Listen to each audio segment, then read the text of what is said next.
अस्सलामुअलैकुम। आज का हमारा टॉपिक जो है वो रहेगा Jammu and Kashmir civil services classification control and appeal rules 1956। यानी इन रूल्स को गवर्नमेंट ने इशू किया है 1956 में under order number 962 C of 1956 dated 14/6/1956। तो चलिए पहले हम देखते हैं कि इन रूल्स की एप्लीकेबिलिटी क्या है। ठीक, यानी ये रूल्स हमारी सर्विस में कहाँ काम आते हैं। ये हमारे काम आते हैं क्लासिफिकेशन के टाइम, अपॉइंटमेंट के टाइम, प्रोबेशन के टाइम, सीनियरिटी के टाइम, प्रमोशन के टाइम और पनिशमेंट्स पेनल्टीज वगैरह के टाइम। ठीक, नाउ जैसे मैंने आपको लास्ट टाइम बताया, हर रूलिंग्स की कुछ डिफिनीशंस होती है। तो यहाँ भी सीसीए रूल्स की हमारे पास कुछ डिफिनीशंस है जिनमें से हम सारी की सारी तो नहीं पढ़ेंगे, बस उतनी पढ़ेंगे जितनी एग्जामिनेशन पॉइंट ऑफ व्यू से हमारे लिए जरूरी है। तो पहली इसमें जो है वो है cadre. Cadre means the sanctioned strength of service, class, category or grade. यानी किसी भी service class, category or grade की जो सैंक्शनड स्ट्रेंथ होती है उसे हम कैडर के नाम से जानते हैं। Then service. Service means a group of posts declared by government to be a service. तो इस हिसाब से हमारे पास दो सर्विसेज है, gazetted and non gazetted. Then third, category. Category means posts born on the cadre of a service or class, duties of which are of same character and importance, which are either known by the same designation or the scales of pay for which are the same। यानी कि posts जो कि एक cadre of A class और service पे born हो और जिनकी ड्यूटीज सेम कैरेक्टर और इम्पोर्टेंस की हो, प्लस जिनको सेम डेजिग्नेशन या पे स्केल से जाना जाता हो। अब आप कहेंगे कैसे। सपोज हमारे पास सेक्शन ऑफिसर, एचए, एसएस होते हैं या जूनियर असिस्टेंट्स होते हैं, तो ओवरऑल हम इनको किस नाम से जानते हैं, मिनिस्ट्रियल स्टाफ के नाम से। तो that means same designation. Plus हमारे जो ये मिनिस्ट्रियल स्टाफ है इनकी जो ड्यूटीज है उनका कैरेक्टर और इम्पोर्टेंस सेम होता है, तो that means it forms a category. ठीक, नेक्स्ट क्लास। क्लास मीन्स वो पोस्ट्स जो कि एक कैडर ऑफ ए सर्विस पे बॉर्न करते हो और between these posts and other posts जो कि कैडर ऑफ द सर्विस जो कि यही वाली हो उस पे बॉर्न करते हो, लेकिन इन पोस्ट्स पे और उन पोस्ट्स पे, पहले वाले पोस्ट्स पे, इन दोनों के बीच में न तो प्रमोशन और ना ही ट्रांसफर ऑर्डिनरली एडमिसिबल हो।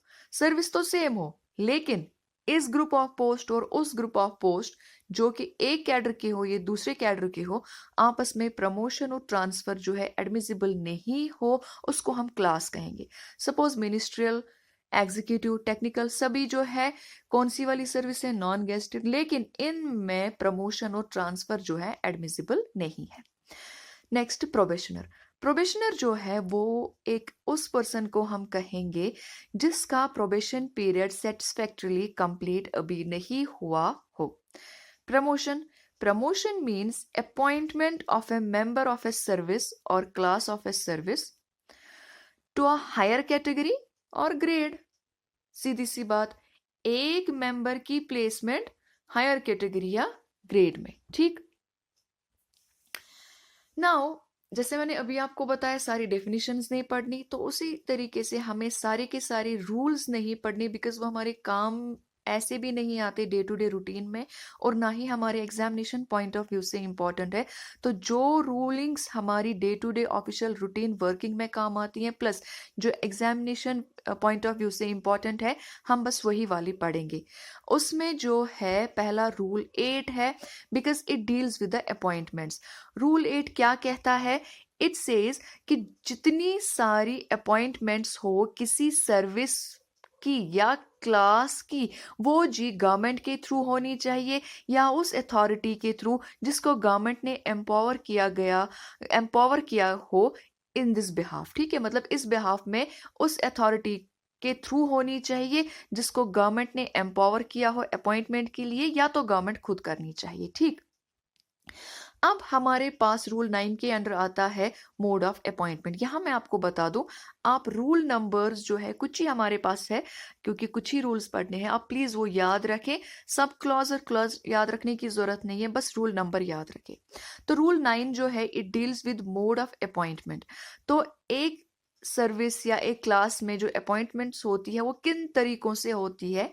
Bye promotion, by direct recruitment, partly by promotion and partly by direct recruitment. That means 3 different types से। ठीक है, नेक्स्ट हमारे पास है रूल 17। इसके अंडर आता है क्वालिफिकेशन। ये एकेडमिक क्वालिफिकेशन नहीं है, इस क्वालिफिकेशन का मतलब है एलिजिबिलिटी। ठीक, यानी कि क्या क्या एलिजिबिलिटीज होनी चाहिए for appointment to any service. ठीक, तो रूल 17 क्या कहता है? No person shall be eligible for appointment to any service by direct recruitment. यानी डायरेक्ट रिक्रूटमेंट के टाइम अपॉइंटमेंट के लिए जो है एक पर्सन तब तक एलिजिबल नहीं होगा जब तक वो एक परमानेंट रेजिडेंट ऑफ जे.एंड.के ना हो, यानी कि उसको हर हाल में परमानेंट रेजिडेंट ऑफ जे.एंड.के होना ही होना है।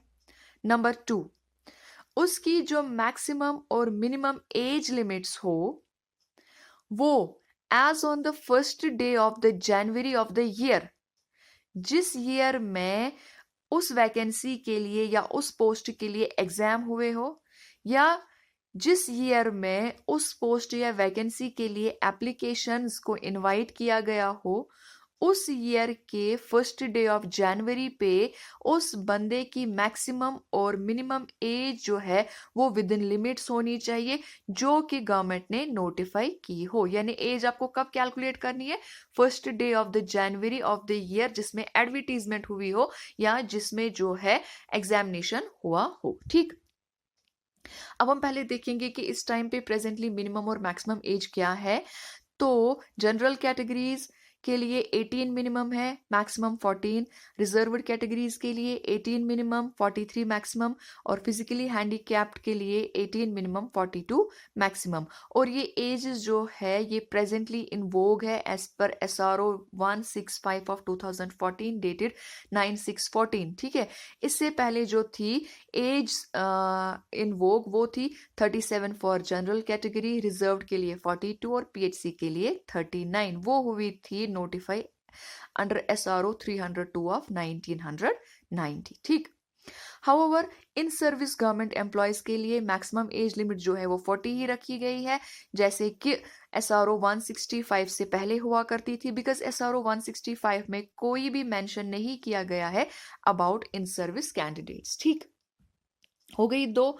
तीसरी कंडीशन जो है वो ये है कि वो अपॉइंटी जो है वो सेटिस्फाई करना चाहिए अपॉइंटिंग अथॉरिटी को कि he is of sound health, यानी वो मेडिकली फिट है। तो उसके लिए उसे एक मेडिकल फिटनेस सर्टिफिकेट लानी पड़ती है अपने कंसर्न CMO से, वो प्रोड्यूस करनी पड़ती है, तब तक वो एलिजिबल नहीं होगा for appointment through direct recruitment accept in case of PHC। ठीक है, नेक्स्ट, वो सेटिस्फाई करना चाहिए अपनी अपॉइंटिंग अथॉरिटी को कि उनका कैरेक्टर और एंटीसीडेंट, यानी उस अपॉइंटी का कैरेक्टर और एंटीसीडेंट जो है वो जी अच्छा है, वो किसी एंटी सोशल एक्टिविटी में मुलविस नहीं है। यानी he satisfies appointing authority that his character and antecedents are such as to qualify him for civil service, for services. ठीक है, तो वो कैसे उसको असर्टन होती है कि इस अपॉइंटी के कैरेक्टर और एंटीसीडेंट्स अच्छे हैं?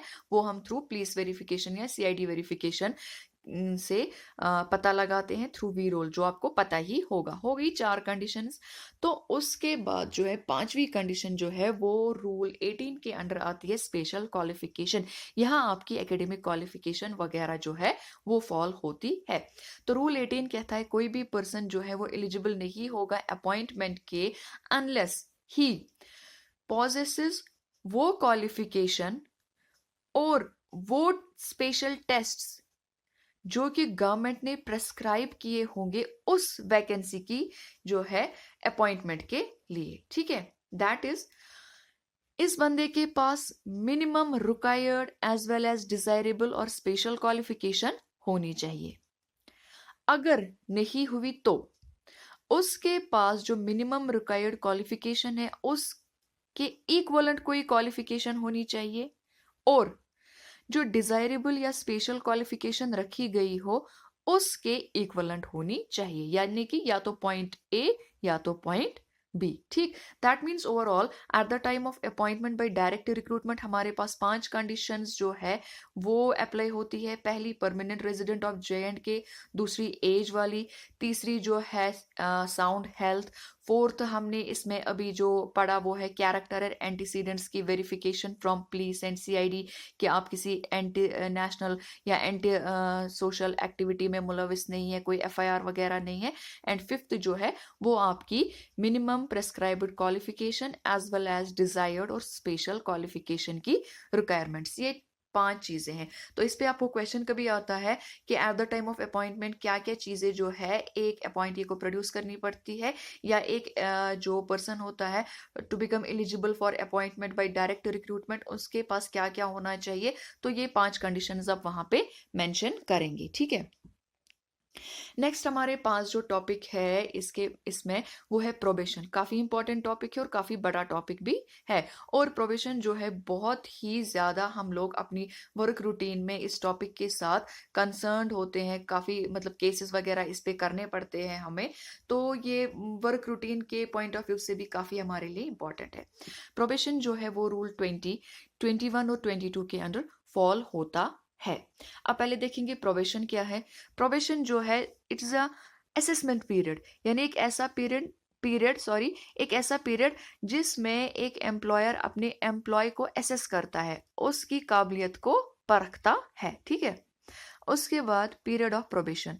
तो पीरियड ऑफ प्रोबेशन एक मेंबर ऑफ ए सर्विस का वो पीरियड होता है अनटिल उसको डिक्लेयर न किया जाए कि ये इसने जी सेटिस्फैक्टरली कंप्लीट किया अपना प्रोबेशन, या अनटिल उसको जो है डिस्चार्ज ही किया जाए, ठीक। प्रोबेशनर मीन्स वो बंदा जो अपॉइंट हुआ हो किसी सर्विस में लेकिन अभी डिक्लेयर नहीं हुआ हो to have successfully completed the period of probation. Fine. अब रूल 20 जो है वो हमें क्या कहता है, इसके 2 सब रूल्स हैं। पहला कहता है कोई भी पर्सन जो है वो एलिजिबल नहीं है कंफर्मेशन के लिए as a member of service unless वो प्रोबेशन में रहा हो उस सर्विस के या उस क्लास में कंटिन्यूअसली या in aggregation for a period of 2 years, ठीक है। यानी जब तक वो प्रोबेशन में ना रहा हो तब तक वो कंफर्मेशन के लिए उस सर्विस में एज ए मेंबर जो है एलिजिबल नहीं है। दूसरा, during the period of probation एक प्रोबेशनर को except for the purpose of instruction और ट्रेनिंग कोई भी ऐसी ड्यूटी हम नहीं दे सकते जो उसके क्लास या उसकी सर्विस के बाकी एम्प्लॉयज नहीं करते हो। That means except for the purpose of training और इंस्ट्रक्शंस, उसको बस वही जॉब असाइन करना है जो बाकी मेंबर्स उस सर्विस के करते हो। लेकिन अगर ट्रेनिंग हो तो तब वो बाकी चीजें भी जो उस सर्विस के मेंबर्स ना करते हो वहां पे उसको वो भी सिखाई जा सकती है, ठीक।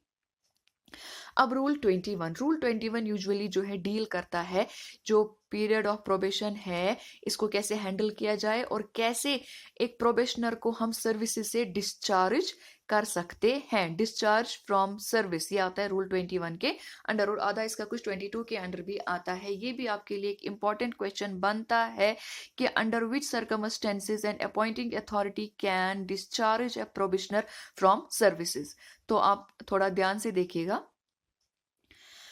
यहां आपको मैं एक बात बताती हूं कि जरूरी नहीं है प्रोबेशन 2 साल का ही हो, तो कभी कभार appointing authority at its own discretion इसको 1 साल भी रख सकती है। तो यहां हम देखेंगे रूल 21 का जो सब रूल 1 है उसकी कैटेगरी क्या कहती है। ए वो कहती है, यानी first category, at any time, कभी भी before the expiry of prescribed probation period, यानी कि प्रोबेशन जो आपका प्रेस्क्राइब्ड प्रोबेशन पीरियड है उसके एक्सपायरी से पहले कभी भी एक अपॉइंटिंग अथॉरिटी जो है वो सस्पेंड कर सकती है प्रोबेशन एक प्रोबेशनर का, और उस प्रोबेशनर को डिस्चार्ज कर सकती है यानी निकाल सकती है सर्विसेज के लिए। क्यों? फॉर वांट ऑफ वैकेंसी, एक वैकेंसी की जरूरत के लिए। ठीक।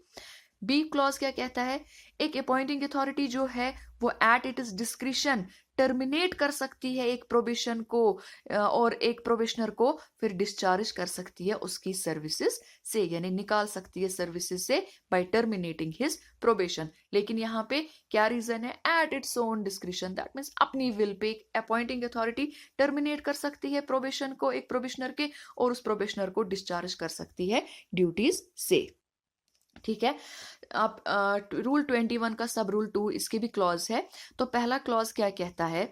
अगर with in the prescribed period of probation, यानी जितना पीरियड ऑफ प्रोबेशन आपके लिए रखा गया हो, एक प्रोबेशनर जो है वो फेल होता है, यानी कि वो नहीं कर पाता है एक्वायर कोई स्पेशल क्वालिफिकेशन या नहीं कर पाता है पास कोई स्पेशल टेस्ट जो उसके लिए रखा गया हो, तो अपॉइंटिंग अथॉरिटी एक ऑर्डर के जरिए इस टाइम भी उसको डिस्चार्ज कर सकती है सर्विसेज से। सपोज हमारे जो जूनियर असिस्टेंट्स है उनके लिए अंडर SRO 272 FC कोर्स का क्वालिफाई करना ज्यूरिंग प्रोबेशन मैंडेटरी रखा गया है। तो सेम यहाँ पे भी हम बात कर रहे हैं, अगर कोई ऐसा कोर्स या कोई ऐसी स्पेशल क्वालिफिकेशन रखी गई हो या एग्जाम या टेस्ट रखा गया हो जो कि एक प्रोबेशनर को during the period of probation ही करना है क्लियर, अगर उसने नहीं किया तो अपॉइंटिंग अथॉरिटी उसको डिस्चार्ज कर सकती है सर्विसेज से। ठीक है। उसके बाद क्लॉज बी क्या कहता है? अगर with in the prescribed period of probation एक प्रोबेशनर जो है वो अपीयर हुआ किसी एग्जाम में जो उसके लिए इंपॉर्टेंट था, लेकिन at the time of expiry of probation period उसका रिजल्ट अभी नहीं आया होगा, तो ही shall continue to be on probation. वो प्रोबेशन पे ही रहेगा कंटिन्यूसली तब तक जब तक ना उसके रिजल्ट्स या टेस्ट्स का जो है वो उनका नतीजा जो है सामने आए, पब्लिश हो जाए। ठीक है। यानी कि वो उसका प्रोबेशन तो खत्म हो गया लेकिन उसने तो एग्जाम दिया था, अभी रिजल्ट नहीं आया, तो जब तक रिजल्ट ना आएगा उसका जो प्रोबेशन है वो कंटिन्यू रहेगा। ठीक है। सी क्लॉज क्या कहता है? अगर एक प्रोबेशनर ने before the commencement of probation, यानी कि अपने प्रोबेशन से पहले ही, जॉब से पहले ही उसने वो क्वालिफिकेशन एक्वायर कर ली हो या वो टेस्ट पास किया हो जो उसको एक्चुअली प्रोबेशन में करना था, तो उसको कोई जरूरत नहीं है दोबारा वो टेस्ट पास करने की या वो क्वालिफिकेशन एक्वायर करने की। ठीक है। क्लॉज डी क्या कहता है? प्रोबेशन पीरियड जो है वो एक्सटेंड किया जा सकता है in favour of A probationer. जैसे मैंने अभी आपको बताया कि प्रोबेशन पीरियड जो है कभी 1 साल का भी हो सकता है, यानी 2 साल से कम भी हो सकता है। तो अगर एक प्रोबेशनर जो है वो जो उसका प्रेस्क्राइब्ड पीरियड ऑफ प्रोबेशन था उसके दौरान वो नहीं कर पाया कोई एग्जाम क्वालिफाई, नहीं कर पाया कोई टेस्ट जो है पास, तो जो उसकी अपॉइंटिंग अथॉरिटी है वो उसके प्रोबेशन पीरियड को एक्सटेंड कर सकती है, लेकिन नॉट मोर देन 2 years। यानी अगर उसका 1 साल है तो 2 साल तक उसका एक्सटेंड हो सकता है, अगर वो उस 1 साल में जो उसका प्रेस्क्राइब्ड पीरियड ऑफ प्रोबेशन रखा गया है उसमें वो फेल हुआ, यानी कि उस प्रेस्क्राइब्ड पीरियड में वो नहीं कर पाया क्वालिफाई कोई एग्जाम या कोई टेस्ट पास, तो उसका प्रोबेशन जो है 2 साल तक एक्सटेंड हो सकता है, अप टू 2 years। 2 years से ज्यादा नहीं। एक तो उसके पास ऑलरेडी था, दैट मीन्स एक और साल दिया जा सकता है। अब रूल 22 किसके साथ डील करता है? Confirmation of probation period. ठीक है। तो रूल 22 का सब रूल 1, इसके 2 क्लॉज है, ए और बी। क्लॉज ए कहता है अगर at the end of prescribed probation period appointing authority जो है उसको लगे कि ये प्रोबेशनर जो है ये सूटेबल है मेंबरशिप के लिए, क्योंकि इसने सारी स्पेशल एग्जाम्स क्वालिफाई कर लिए, टेस्ट पास कर लिए, या कोई भी जो इसको स्पेशल क्वालिफिकेशन एक्वायर करनी थी वो कर ली, या अगर उसको कोई स्पेशल क्वालिफिकेशन नहीं थी, टेस्ट नहीं था, ऐसा कोई क्लॉज नहीं था, तो अदरवाइज उसकी जो वर्क एंड कंडक्ट थी, उसकी जो एनुअल परफॉर्मेंस रही वो जी अच्छी रही, तो ये सब देखने के बाद अगर वो अपॉइंटिंग अथॉरिटी इसको जो है सूटेबल करार देती है मेंबरशिप के लिए, तो उसे एज सून एज इसका प्रोबेशन पीरियड खत्म हो जाए एक ऑर्डर निकालना है, वेरिन इसको डिक्लेयर करना है to have satisfactorily qualified his period of probation, और इसको वो एक सूटेबल मेंबर बनाती है उस सर्विस का। ठीक है, अब अगर अपॉइंटिंग अथॉरिटी को ये लगे कि इस प्रोबेशनर ने during period of probation exam qualify नहीं किया, या वो स्पेशल क्वालिफिकेशन एक्वायर नहीं की, या अगर ये दोनों चीजें नहीं थी जैसे मैंने पहले बताया, तो इसका वर्क एंड कंडक्ट अच्छा नहीं था, इसके एनुअल परफॉर्मेंस रिपोर्ट्स अच्छे नहीं आए, तो at the end of probation period appointing authority जो है वो इस प्रोबेशनर को डिस्चार्ज कर सकती है ड्यूटी से बाय एन ऑर्डर। ठीक, सी अब अगर क्लॉज ए जो अभी हमने पहले पढ़ा कंफर्मेशन, और clause be discharge from duties, ठीक है, अगर after the expiry of probation period ना ही ऑर्डर निकाला कि हाँ जी इसने सक्सेसफुली किया, या ना जी इसने सक्सेसफुली नहीं किया, इसको जी डिस्चार्ज करना है, अगर ये दो चीजें नहीं, इन दो चीजों का, इन दो क्लॉज का, ए और बी जो हमने इससे पहले पढ़ी, उनका कोई ऑर्डर नहीं निकाला गया after the expiry of probation period with in 90 days, यानी प्रोबेशन पीरियड के खत्म होने के 90 डेज, विद इन 90 डेज में अगर कोई ऑर्डर नहीं निकला confirming the period of probation और डिस्चार्जिंग फ्रॉम द ड्यूटीज, अगर कोई ऑर्डर नहीं निकला, मैं फिर से दोहरा रही हूं, अगर कोई order with in 90 days after the expiry of probation period नहीं निकला, declaring a probationer to have successfully completed or discharging him from the services, तो after 90 days probationer जो है he shall be deemed to have satisfactorily completed। ठीक है, तो deem किया जाएगा, हाँ जब कोई ऑर्डर तो निकला नहीं 90 डेज तक after the expiry of probation period, तो he shall be deemed कि उसने satisfactorily कंप्लीट किया अपना पीरियड ऑफ प्रोबेशन। ठीक है, डी क्लॉज क्या कहता है, अगर एक कैंडिडेट जो है उसने जो है अपनी प्रोबेशन जो है अच्छे से क्वालिफाई कर ली या नहीं कर ली, ठीक, क्लॉज ए और बी, और विद इन 90 डेज जो है उसका order after the expiry of probation period नहीं निकला, या उस बंदे ने कोई एग्जाम दिया हो, प्रोबेशनर ने कोई एग्जाम दिया हो और उसका रिजल्ट आ जाता है within 30 days of the publication of result, either 90 days after the expiry of probation period, अगर कोई ऑर्डर नहीं निकला under clause A and B जो अभी हमने पढ़ा, यानी कि इसको जी सेटिस्फैक्ट्री, इसने सक्सेसफुली क्वालिफाई किया या डिस्चार्ज किया, वही order clause A and B, अगर क्लॉज ए एंड बी के अंडर विद इन 90 डेज कोई ऑर्डर इशू नहीं हुआ, और अगर within 30 days from the publication of result, whichever is later, 90 days या 30 days, इन दोनों में जो लेटर होगा, तो इन दोनों में अगर कोई भी ऑर्डर इशू नहीं हुआ within 90 days, within 30 days, whichever is later, तो प्रोबेशनर जो है ही शैल बी डीम्ड कि उसने सेटिस्फैक्टरली कंप्लीट किया अपना पीरियड ऑफ प्रोबेशन। मैं फिर से बताती हूँ, विद इन 90 डेज अगर क्लॉज ए और बी के अंडर कोई भी ऑर्डर नहीं निकला, या within 30 days after the declaration of result कोई भी ऑर्डर नहीं निकला, whichever is later between the two, इन दोनों में जो लेटर वाला आए 90 डेज या 30 डेज जो कि लास्ट पे आए, जिसकी कैलकुलेशन के हिसाब से जो एंडिंग पे लास्ट आए, तो वो जो प्रोबेशनर है ही shall be deemed to have satisfactorily completed his probation period, even if 90 days में ये है कि अगर उसने सक्सेसफुली किया भी नहीं, वो मतलब सेटिस्फैक्ट्री उसका कुछ भी नहीं रहा, एग्जाम भी क्वालिफाई नहीं किया, लेकिन 90 डेज में ऑर्डर ही नहीं निकला, तो ऑटोमेटिकली वो बाय लक जो है कंफर्म हो जाएगा और ऑटोमेटिकली वो जो है डीम हो जाएगा कि हाँ जी इसने सेटिस्फैक्टरीली सर्विस अपनी जो है ड्यूरिंग पीरियड ऑफ प्रोबेशन वो क्वालिफाई कर ली। ठीक है।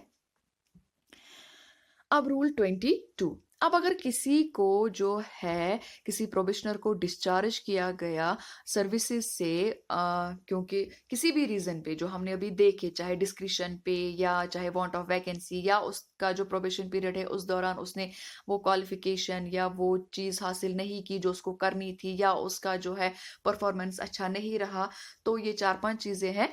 अगर इन चीज़ों में उसको जो है डिस्चार्ज कर दिया ड्यूटीज से बाय कॉम्पिटेंट अथॉरिटी ने, तो within 90 days from the date of discharge वो एक अपील फाइल कर सकता है बिफोर द कॉम्पिटेंट अथॉरिटी, जो कि उसके डिस्चार्ज ऑर्डर को रिवाइज कर सकती है। ठीक है।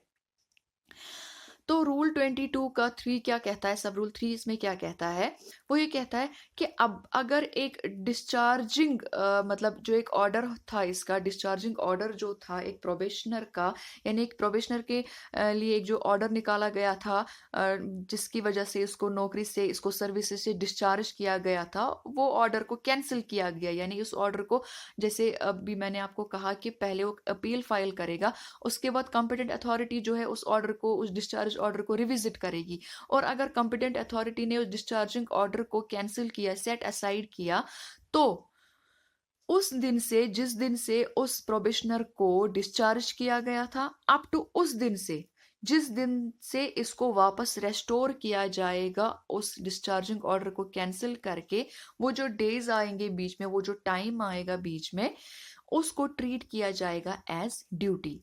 और उस डेट से, जिस डेट से डिस्चार्ज हुआ था, और अप टू उस डेट तक, जिस डेट तक इसको जो है वापस रेस्टोरेशन मिल गई through competent authority bye setting aside the discharge order, जो ये डेट, ये जो डेज या टाइम बीच में आएगा, इसको उतना पे बराबर मिलेगा जितना ये अदरवाइज लेता अगर इसको डिस्चार्ज न किया होता।